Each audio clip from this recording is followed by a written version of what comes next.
Unity through business, building relationships, and building Waterloo Region. 570 News proudly presents Business to Business. Here's your host, Glenn Pelletier.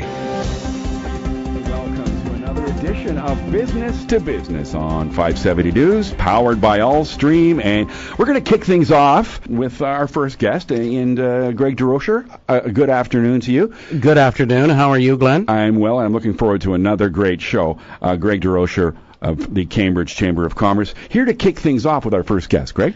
Yes, and Glenn, we're really happy. It's a little bit different. We've got Jonathan Pisarchuk from Vitumus on the line with us to talk a little bit about Allstream, but what's maybe a little bit different is, Jonathan, you're not an Allstream employee, but rather you're a customer. So tell us a little bit, first of all, about what Vitumus does. Well, first off, we basically started the automotive group, and we spun off a new IT services company to basically kind of help out other automotive groups or dealerships with IT or technology services. Mm-hmm. We basically had 7 locations, different dealerships between London and Toronto. Mm-hmm. And one of the big problems we had was a lot of downtime between the different sites. We had multiple companies supporting our network. We had multiple phone systems, and we wanted a call center. Mm-hmm. So obviously what was driving you crazy was, sometimes the lack of connectivity between systems because, they don't necessarily match up. So what, from the main point of pain for you from a technical infrastructure perspective, what was really driving you crazy? Well, one of the biggest problems we had was downtime. So if we're the central site where our servers are, if we went down, it made all the other locations unproductive. Mm-hmm. And just measuring the amount of money we're losing when we can't print out invoices and everything else, it's just it's crazy. So the other issue we had, we were dealing with multiple vendors, so everyone was playing the finger pointing game. Said, "Oh, it's not our problem; it's the other guy's problem." Right? So that was one of the other issues. And then communication between locations. It was always a challenge for whether it was the CFO just trying to get through to one of the controllers, or someone getting through, and you have to call reception, then call through from reception. They transfer the call, and then basically having a seamless system for a call center to be able to transfer calls back down to one of the locations. I think that's one of the things that we hear oftentimes, especially with companies who have multiple locations. Being able to seamlessly be able to connect from even a simple communication point is so. So, what really made you look at Allstream as opposed to everyone else? Well, one of the big things when we started the process of evaluating vendors to go down the whole route of one network and one provider, one of the things that Allstream they stood out was because they had local salespeople, whether it was in London or Toronto, they could actually come and meet with us. They had it was like a one-stop shop for the solution for our entire network, and they had the technical knowledge. Like the sales guy can come, plus a technical person that can answer some more of the technical questions. So that was a big difference we found from some of the other companies. And the other unique offering they had was the SIP trunking. And nobody really had that in Canada 3 years ago. That I guess like Bell or Primus, they weren't really quite there yet. So that was one of the reasons we stuck with Allstream. So give our listeners a little bit of information on what the metrics were that were achieved, like your cost savings and increase in productivity. Well, we've basically had no downtime for the last 3 years at where the servers are located. We basically put them into a SunGuard data center that's a partner with Allstream. I'll give you an example with SIP trunking. I believe one of your last topics was on SIP trunking. Yes, it was. We had, I guess, between all the different locations, we had about 150 traditional phone lines, or PRIs, right? And the approximate cost per line is, say, about $30, right? And so over a year, it was about $54,000, okay? And so we've scaled back to 60 SIP trunk lines now instead of 150, and they're about $10 per line. So now our cost is about $7,200 per year just in local access. Wow. And then, not to mention that, when we're calling between London and Toronto, we don't pay any long distance now because it's an internal call, right, with the one phone system. So tens of thousands of dollars of savings. Mm-hmm. And then, the downtime we can't even really measure because, when we'd go down, it basically made all employees unproductive. So, I can't even really put a dollar figure on that. But like I said, the only times we've had any issues at some of our sites is usually our fault because, one example is water was leaking through the roof and poured onto all of our equipment, and, that's really out of Allstream's control at that point. But otherwise, we've, touch wood, had no issues, so it's been great. So how do you think now this Allstream solution is going to help you grow your business? Well, it's saving us money. It's increased our uptime, so, our employees are going to be more satisfied, or they're going to have less headaches. So when they're dealing with customers, they're going to hopefully be able to deal with the customers faster and get things done quicker. Having the central phone system has just been, it's really saved a lot of time, even from, simple things for a used car manager to call another used car manager. He doesn't have to call through to reception. He can direct dial through the company directory. Having our call center, we did have it in Toronto, but we've recently moved it to London. Mm-hmm. That's made a huge difference. Mm-hmm. The call center can book oil changes or certain, basic things. And then if the customer needs to still talk to the service manager, we can live transfer the call. We don't have to say, we'll call this number. We can do a warm transfer. We can transfer it right away. And that makes a huge difference. Jonathan, Glenn Pelletier here. For those business people that might be listening right now, can you give us a sense of what you do as a company at Vitchumus and in relation with Allstream? Yes. Basically, what Vitchumus does is we're a technology service provider. So the three main things we've been focusing on is kind of IT support as well as call center support. So if another dealership really needs some help answering the phones, because that's one of the biggest problems in the industry I see, we have a staff of trained people in the call center that can answer those calls. And then we also do some custom development. We're working on some websites tailored for automotive dealerships as well. So we're going to be rolling those out hopefully by the end of the year for the Phaeton group. So then I guess from my perspective, you would say Allstream's solution was certainly a huge monetary benefit and productivity benefit to Vitchumus. Oh, yes. Very good.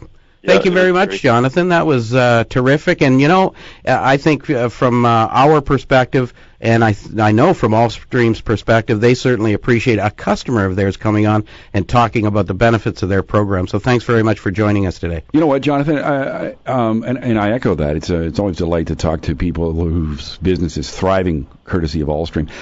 Again, if there's business people listening right now who may want to get in touch with you to ask you about, your experience with Allstream, is there a way they can reach you? Do you have a website or? Yeah. You can go to www.vitchumus.com, and it's spelled VICIMUS.com, or you can call us. It's 519-472-6334, or the other way by email. It's just info@vitchumus.com. All right. Thank you so much, Jonathan. Thank you, guys. That was Jonathan Pelletier of Vitchumus, and interesting. It's great. Isn't it great to have like a customer on as opposed to the company? I think it's wonderful to have the technology experts from Allstream to join us, but it's really good to hear a positive experience from the customer side as well. All right. You are listening to Business, powered by Allstream on 570 News. We're coming back with more right after this. Business to Business, powered by Allstream, a presentation of 570 News. Watch the live video webcast at 570news.com. We'll return with more Business to Business.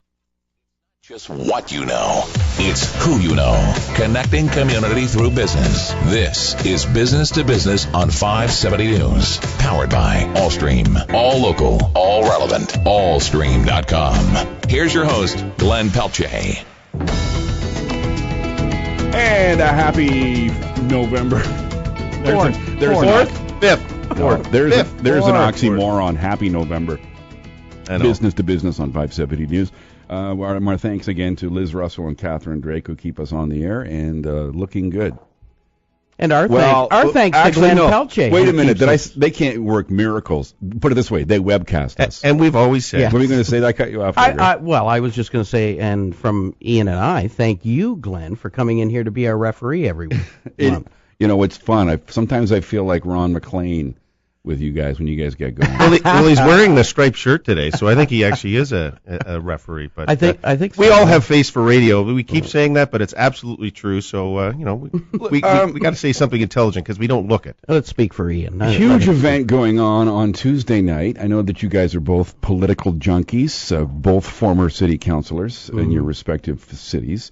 From a chamber perspective, I guess there's no real direct link or sought-after outcome, but you hear time and time again from the business community in the country generally that a Romney administration, and we featured a gentleman this week on 570 News, former chair of Republicans Abroad Canada. Now, mind you, he's based in Calgary, and he's an advocate for the pipeline, but you hear these things thrown around, these generalizations, that a Romney administration, and generally you'll even hear some people go as far as to say Republican administrations, quote unquote, are more favorable to the business relationship between our country and the United States. Do you think that's oversimplifying it? I mean, I do. I mean, I think at the end of the day, both parties, Democratic and the Republican Party, both have their own vested interests, and the extremes on both parties have difficulties with free trade agreements, and that's what we are. We're a trading nation.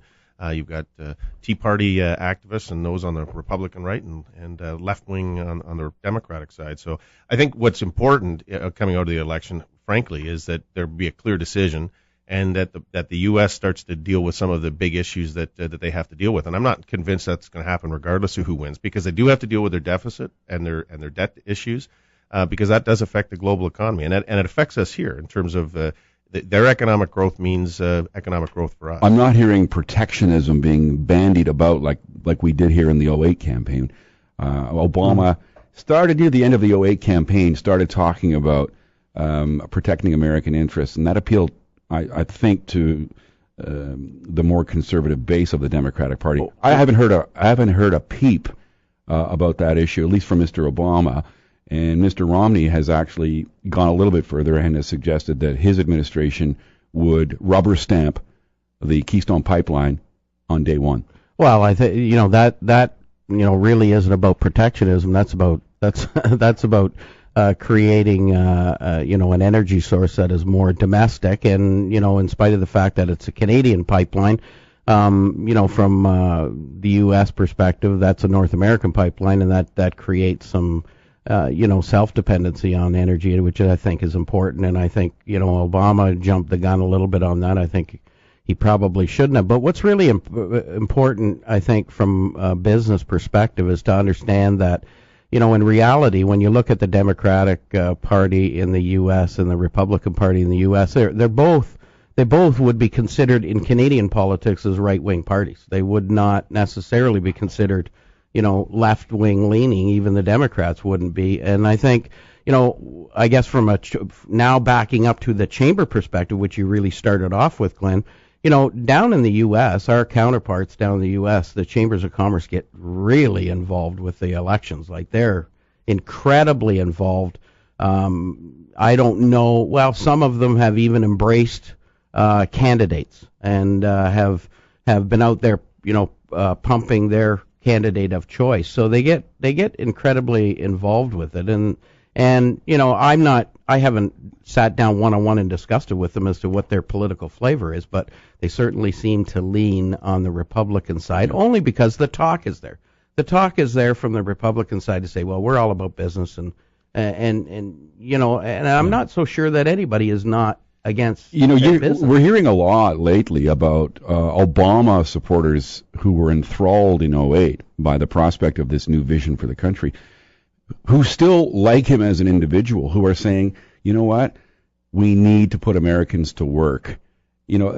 Predominantly the economy is more, I can't remember a campaign where it wasn't issue number one. But in this particular case, I think there's a serious unemployment problem that's it is chronic in the United States, and they're waiting for a miracle worker. And Obama, even among the party faithful, they're suggesting that he wasn't the Messiah we were hoping for. Maybe, just maybe, and these are Democrats, we'll plug our noses and park our vote with Obama. But I think what we need to understand about with Mr. Romney. Understand about U.S. politics is it's a two-party system, and the country has been for some time. The U.S. is more or less equally divided. You maybe have 8 or 10 points of people in the middle that are truly independent, and then maybe not even that much. Maybe not even that much. But Tip O'Neill was the Speaker of the House for a long time. Always said all politics is local, and that's what you're down to now. Is they say there's 10 swing states that are really going to decide the election. So the entire U.S. election is going to be solved really by about 6 states.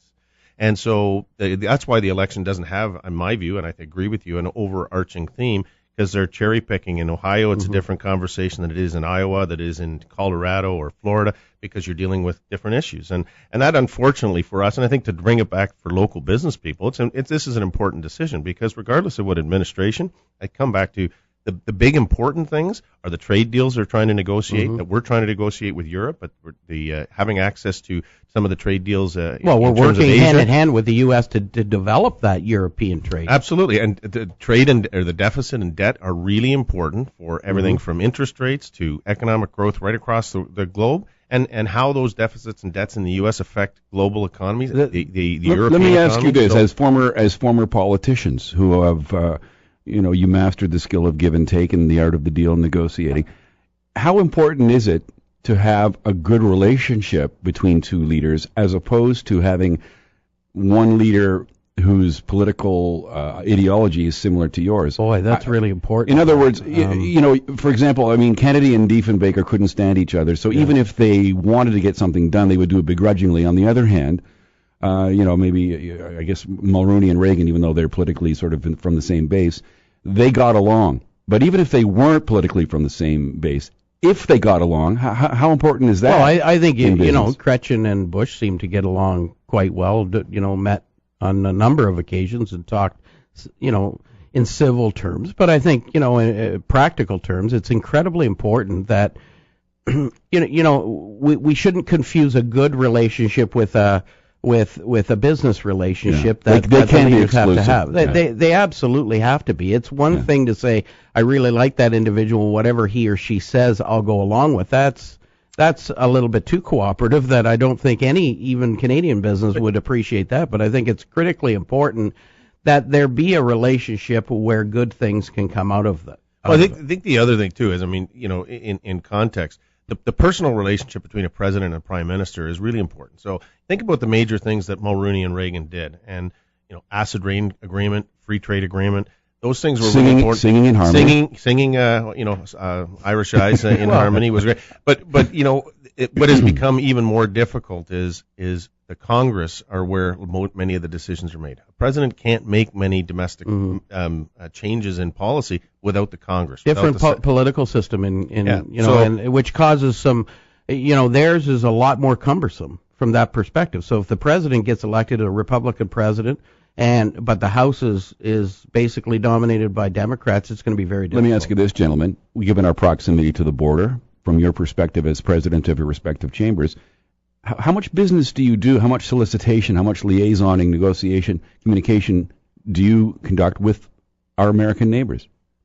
Well, many of our businesses are doing business. You're talking about the transportation companies. There's all kinds of people that are involved in the tech sector that are coming down here. So, on an individual business basis, absolutely, there's lots of cross-border. But I think that's again where the Canadian Chamber and Perrin Beatty and others are talking at those levels. One of Ian's staff members, actually Lester Hawley, came down with me to Kentucky this summer to the American Chamber Executives Conference, which is basically the leadership of chambers of commerce across the United States. And a number of Canadian chambers of commerce are members of that organization. We're members of the organization as well. And I think it's critically important. We both recognize that trade is important. There are millions and millions of Americans and millions of Canadians that are employed as a result of the free trade that goes across our border. You start putting protectionist points in there from the U.S. side or even from the Canadian side, you're going to affect millions of jobs that we need. And we saw that after 9/11, the thickening of the border and all the issues of just getting people across as well as goods.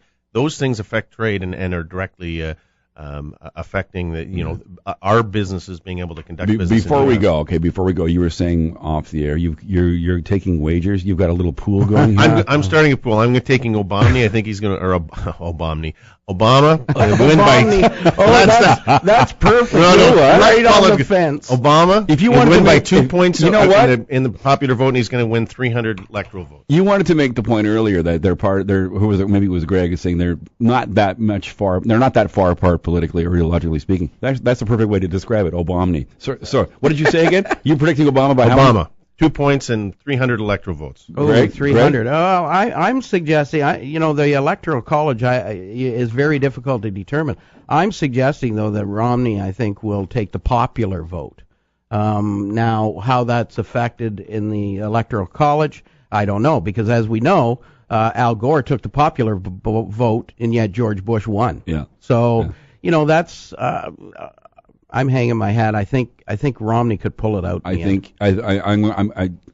not even going to guess at how many electoral college votes because I'd have to go to Wikipedia and get a refresher in the electoral college. But I would not be remotely surprised if Mr. Romney pulled it out of his hat simply because of the state of the U.S. economy. With an unemployment rate verging around 8%. It's all about jobs, and the economy's critically important for both of our countries. All right, when we come back, we're going to talk about your recent visit, Greg, to Winnipeg for the annual Centralia Conference. Very exciting stuff, and we'll talk about that when Business to Business, powered by Allstream, returns.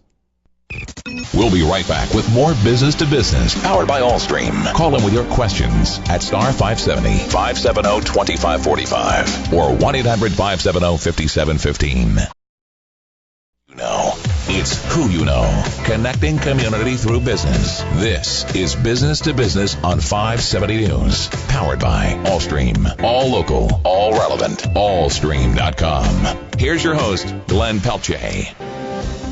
And this segment of Business to Business is brought to you by Save on Energy, offered by your local electric utilities. We are being webcast at 570news.com.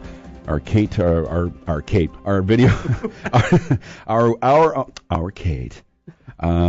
Catherine Drake, known as Kate Drake around here, is the video producer, and our esteemed radio producer keeping us on the air is Liz Russell. And thanks to them for doing such great work and reminding us that we should shut up because we're about to go back on the radio.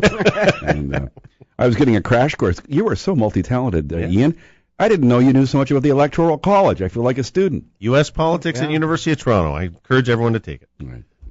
And he's a supporter of Obama. Are you ready? Obama, that's all right. right. I'll give you a tough one. Name the first U.S. president. Come on. Don't know. All right. Greg, you just came back from Centralia. Yes. Centralia Expo, they call it. This is exciting, and if you're a business owner listening right now, you need to know what this is all about, so then maybe you can get on board next year. Tell us all about it. You went there and you just got back. Well, Glenn, in reality, what it is, and Ian and I have been working diligently trying to bring to light to small businesses, and this Centralia was really about the small and medium-sized enterprise that needs to start opening up their world of doing business to the global landscape. There's the borders are starting to open up. The federal government's right into talks with the European Union about a Euro trade zone. We've got the North American Free Trade Agreement. Asia. We need to, and now you've got some real hotbeds: Brazil, Peru. Colombia is starting to come on stream. Ecuador is getting very aggressive, just opened a trade office in Toronto. These are countries around the world that are really opening their door and welcoming Canadian businesses to start doing business. So Centralia was born a couple of years ago in really from, and we've had him on, Dave Angus from the Winnipeg Chamber of Commerce. He kind of got involved with it in the very beginning with the economic development arm in Manitoba. And it's a small business forum. It's a business matchmaking forum. It's almost like speed dating. So you register as a business. You go on and develop your profile. You develop your wares, what you do, what you produce, and how you produce them. what your needs are, maybe from a raw materials perspective, or what you purchase, and then what you do is you fill out the last section of what do you hope to get out of going to an event like this, where you're going to have the opportunity to sit down with entrepreneurs from around the world. And that software then starts to do its magic and starts to match up your business with other business leaders around the world. Now, bear in mind, these are the decision makers that are coming to this event, not, the buyer or the seller. They are the decision maker. Usually the president and CEOs of these companies are coming there. And then what happens after that, it gets filtered through. You get the opportunity to select some companies you'd like to sit down with and talk about a relationship or a partnership. And when you arrive at the event, you will get a schedule. You will get 14 one-on-one 30-minute meetings with a business that matches you in some way. The frustrating part a little bit is some small business people, and I understand this, I really get this, look at their the matches that came up through the software and say, it doesn't really look like it's going to be something that I can sit down in and sell them something or buy from them. The real problem is we need to have that optimistic outlook that when you sit down with someone, you never know what doors of opportunity are going to open up. Yeah. And I think this is the frustrating part from us. It's a little bit of the old conservative business approach of a Canadian entrepreneur. Need to open up your eyes a little bit. So this is more than just like a bunch of seminars and an expo. You're talking about actual business deals that can potentially go. They could go down right at the venue. I saw them signing in contracts right at the table. Dave Tubbs went from my office. I couldn't go, but went and tagged along with Greg and came back and he was totally pumped up and saying, we got to bring this, next time the Centralia happens, we have to have a bigger contingent from the region out at this event, because he says it's well worthwhile. And said we should try and do something locally to sort of match and have that matchmaking here, because Greg, you should just sort of recount, because we want to build up the our members locally here to say the next time this happens, it's a cost-effective way to have 14 meetings where you can actually do business. That's what this is. This is not a conference. This is sitting down with people who are ready to do business and help you achieve what you're doing. So whether it's sourcing cheaper materials or signing contracts or being a service provider, it's doing all those and one things. Can only imagine if you've got global travelers and company executives coming from all over the world, they're not there to go watch the Winnipeg Jets. No. In fact, they're all about business. They're not just doing business in the 30-minute meetings. Afterwards, they're looking around and trying to find out those other companies that they maybe saw a little match, didn't get the opportunity to meet with on the schedule. They're trying to find them to take them down to the bar. Well, to that end, you were saying was on the last show, Greg, you met a woman, an executive from a country you had no idea the amount of economic growth. What country? Mongolia.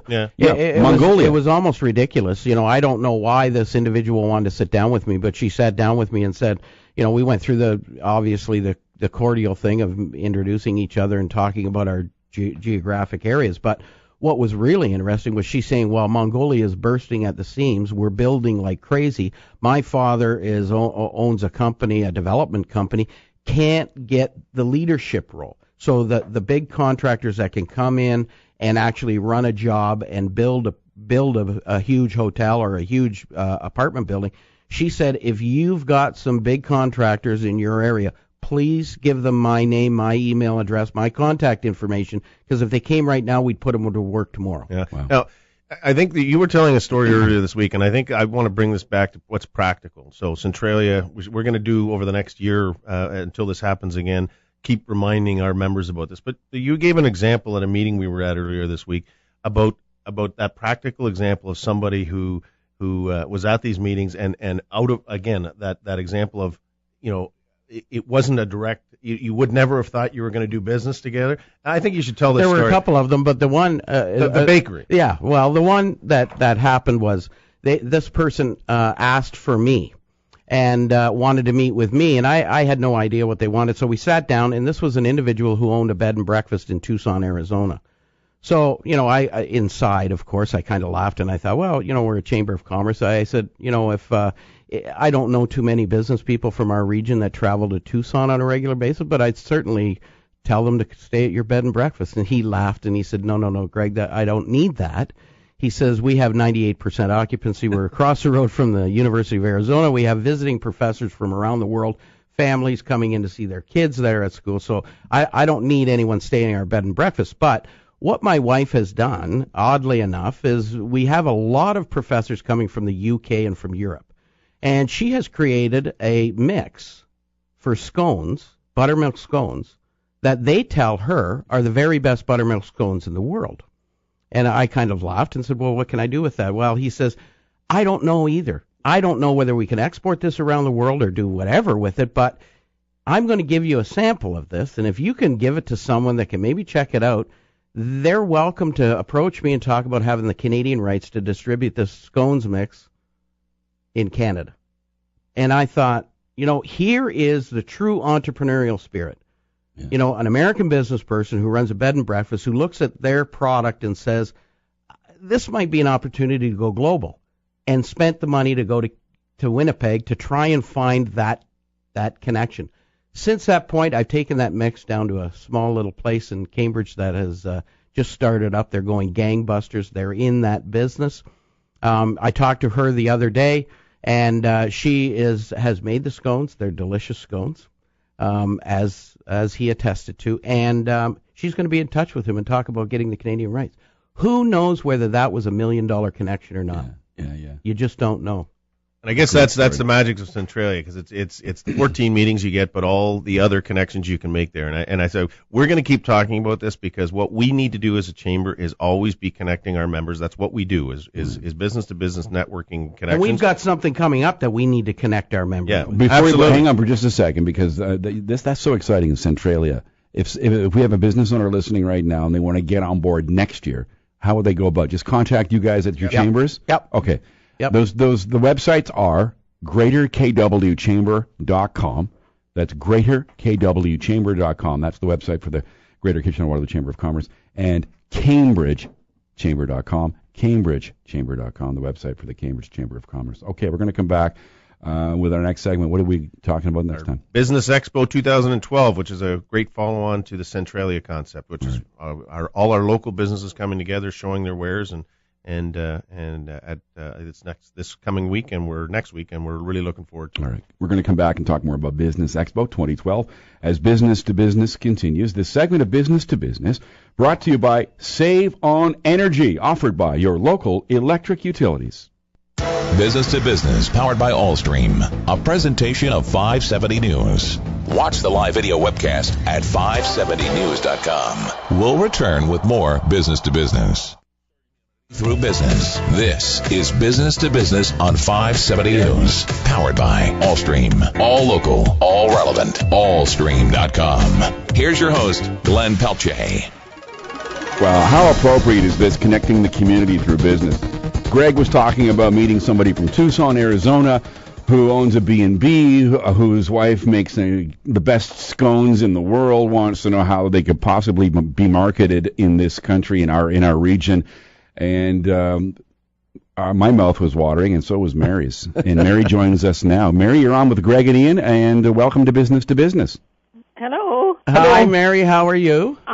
I can hardly hear. There's so much noise. Oh, I'm now sorry. It stopped. There you go. No noise.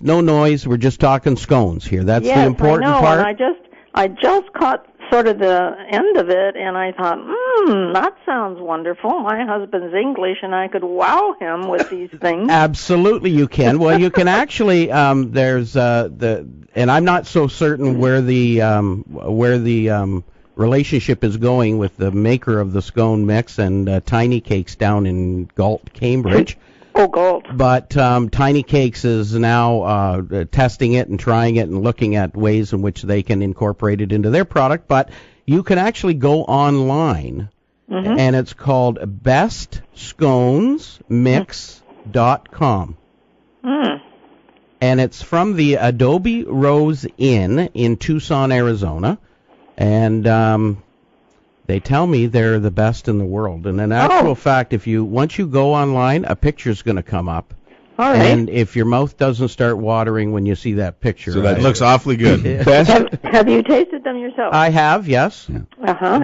And you give it thumbs up. Well, He's bought a new pair of jeans as a result of them.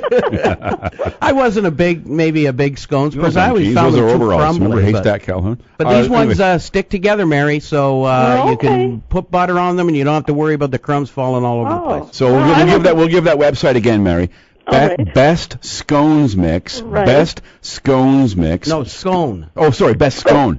Best scone mix. Oh, okay. BestSconeMix.com. BestSconeMix.com. Yes. Thank you. All You're right. welcome. Cheerio. And, well, who knows? Maybe I'll start my own bed and breakfast. There you go. Thank you so much. All right. Cheerio. Carry on. Bye. That was lovely. Isn't that great? That's the first, by the way, It is. on Business to Business, talking about scones. Yeah. And she was you know what? Another thing? Mary was our very first ever caller. We might have to start asking people to call. And by that, I'm not saying that we don't get calls, because we don't ask for calls. Maybe we should start doing that. Well, we do have a website, or an email We address. do have an email address, and we'll give that to you now. If you care to email us about anything, a show idea, question for Greg and Ian, it's business at 570news.com. Business to business at 570news.com. Before we run out of time, we really have to get to our Business Expo 2012. And everyone listening, this is a fantastic event. It's free to all our chamber members, but also to the general public. It's being held at Bingham's on November the 14th. Mm-hmm. And it's going to be fantastic. We'll have up to 175 exhibitors from local businesses displaying their wares and what they have. And again, that's a follow-on to what we've been talking about Centralia, and even Mary and connecting scones and our listeners. But this is an opportunity for business to and for the public to see what we have to offer here in the community. So there'll be free refreshments from our caterers and restaurants. There's still a few booths available, actually. So contact one of our chambers if you want to have a booth to display your business.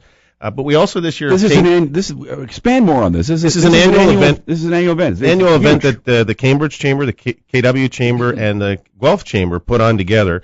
And this year we obviously have our exhibitors, but we're also having some information sessions where we're going to have some speakers talking for about 15 minutes or so, and then taking questions and answers on things that are important to small business, such as cloud computing, social media, and how to make use of that. Website optimization, which is we just figured out here live on the radio, as we got that scones mix right on the. So how you optimize your website presence. So those are very practical, hands-on, useful things for business. So there's lots of reasons to come down to this event.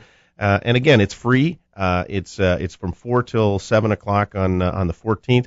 And go to our chambers to look for the information. And do encourage, if you have a business you want to get known amongst other businesses or the general public, this is a fantastic opportunity. So in a way, it's like a smaller version, a more localized version of Centralia, really. Well, it doesn't have the business-to-business component, but I'm glad you brought that up, because that's what we're trying to do. We're trying to build some programming around this where we can actually do that connection with business, where they can sit down one-on-one on a local basis. But more importantly, this event isn't just for people who own a business or work necessarily in a business that's got a booth there. Consumers. This is for the entire community to come out, look around, and see what you've got in your community. You know, everybody has needs.